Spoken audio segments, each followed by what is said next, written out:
Kumpleto na ang senatorial slate ng PDP laban ni former President Rodrigo Duterte.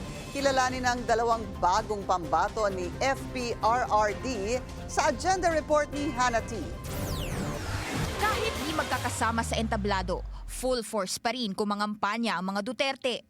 Dalawang bagong senatorial candidates ang opisyal na inendorso ni dating Pangulong Rodrigo Duterte ayon sa kanyang anak na si Davao City Representative Paulo Duterte na ngayon nasa Hague, Netherlands. Ang final endorsement niya mapupunta kina retired Marine Colonel Ariel Querubin at dating Senador Gringo Honasan.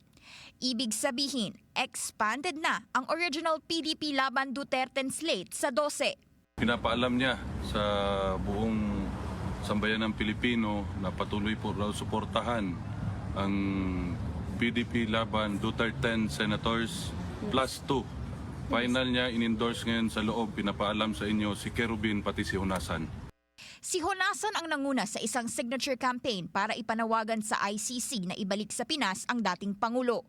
Si Querubin naman, dating challenge ang timeline ng drug war na 3 to 6 months sa termino ni Duterte noon. At ngayon, bahagi na siya ng hanay ng Duterte-aligned candidates. Bago ang final endorsements ni FPRRD, ibang landas na ang tinahak ng anak niyang si VP Sara. Una nang sinabi ni VP na personal ang pag-endorso niya kina Senador Amy Marcos at Representative Camille Villar. Pero gaya ng kampanya ng kanyang ama, dapat daw manalo ang slate ng PDP laban. Hindi na ako magpaligoy-ligoy pa, diretso ninyong iboto ang 10 kandidato ng Duterte. Posible raw siyang sumama sa mga sortie ng PDP, depende sa request ng partido.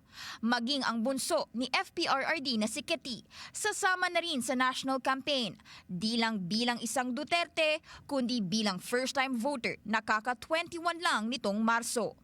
Para sa agenda, Hannah T. Bilyonaryo News Channel.